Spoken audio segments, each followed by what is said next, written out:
del proyecto CELA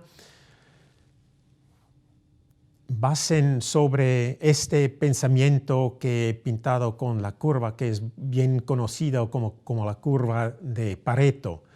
Es que es conocido que con 20% del esfuerzo normalmente se puede lograr unos 80% del éxito o del potencial que tiene.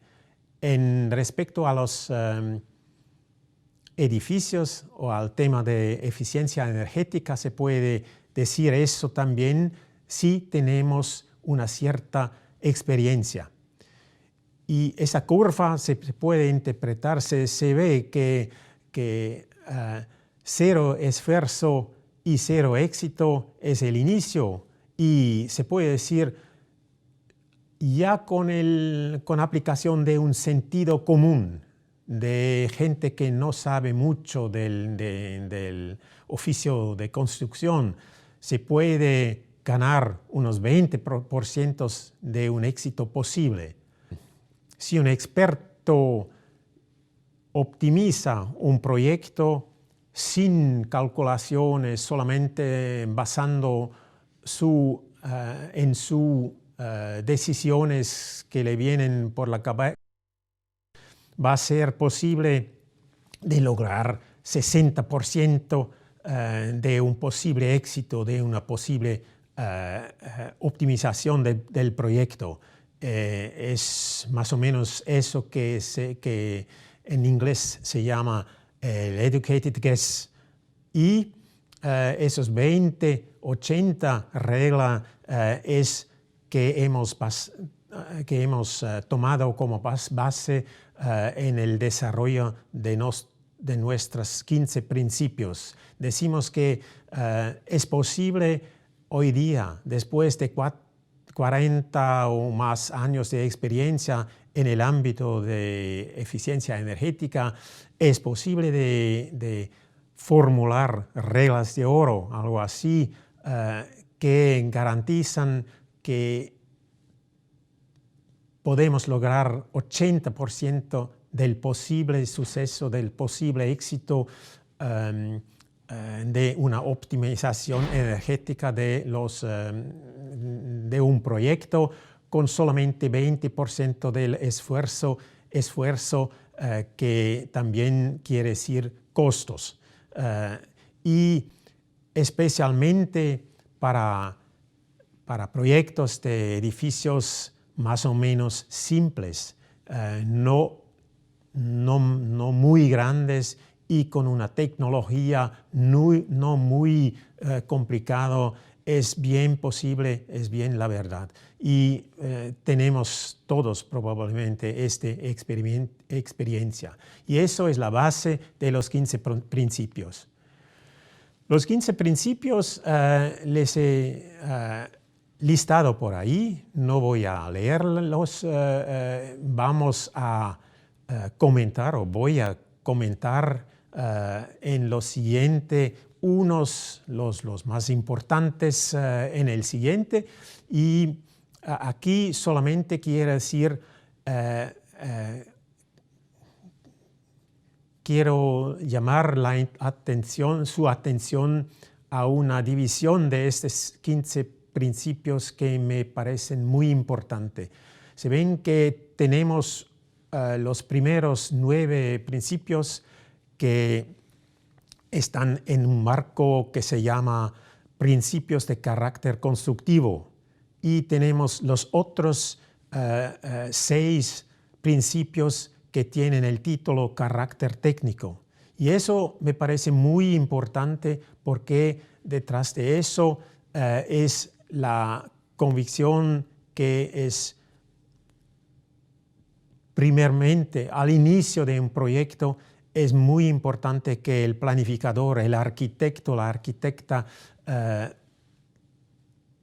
acepta la tarea que tiene que optimizar su diseño con el aspecto de la eficiencia energética y de los aspectos de la sustentabilidad en general. Y por el resto, hay algunas tareas por los ingenieros y por los especialistas. Eso lo hemos hecho tan claramente en este sentido porque todavía hay muchas veces la situación que el arquitecto, la arquitecta piensa que es su tarea de optimizar el diseño arquitectónico, la usabilidad del edificio y todo eso, y la energía es tarea de los ingenieros. Y eso no es verdad. Es imprescindible que los arquitectos, los planificadores, en la primera fase donde aún no hay ingenieros involucrados, que los arquitectos tienen bastantes conocimientos y quieren o acepten la tarea de optimizar el diseño así que el edificio se comporta su mismo óptimamente en el clima que están. Ahora quiero tomar unos de estos 15 principios y comentarles un poco. No hay tiempo para discutir todo, pero mi intención es más darles unas ideas generales que están detrás de estos principios, o los más importantes de estos principios.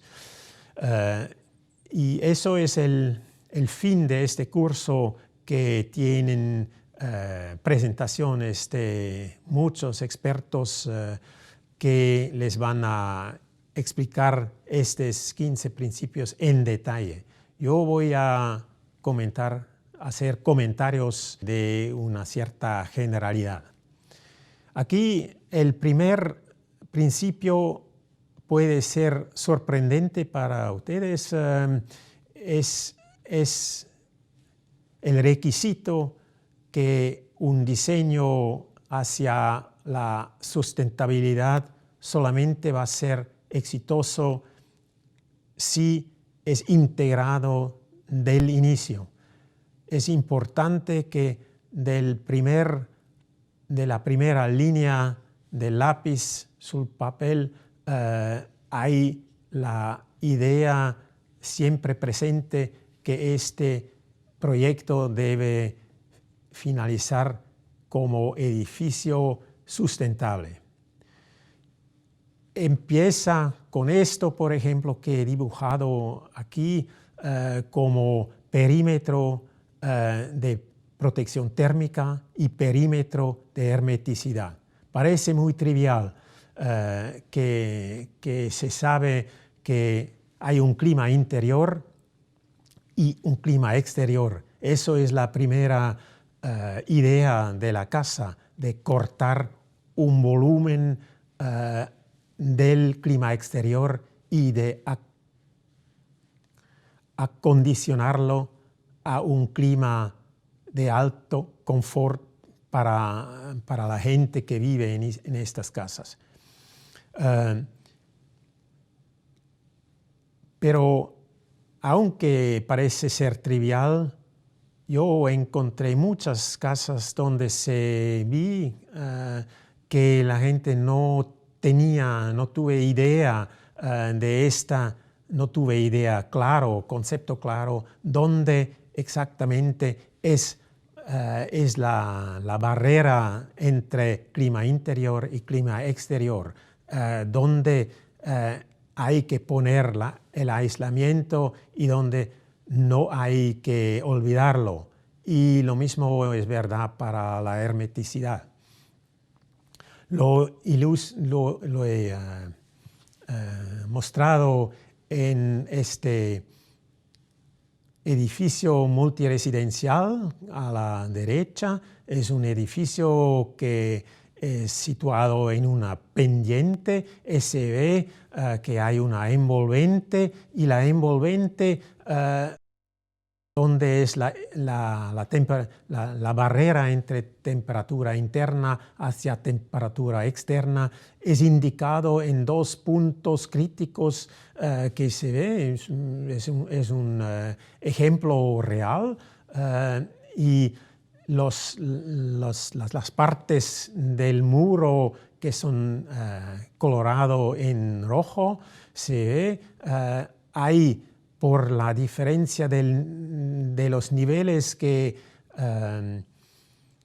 en el sótano, por ejemplo, hay una parte del volumen calentado en el edificio derecho que hace parte del muro al sótano que no es calentado al otro, al edificio a la izquierda, ¿no? Eso es un parte de la envolvente que no se daba, no se dio cuenta que necesita aislamiento, por ejemplo. Lo mismo es verdad en la situación de la entrada. Hay un pedazo de techo que es el suelo del primer piso que es calentado, entonces necesita aislamiento y no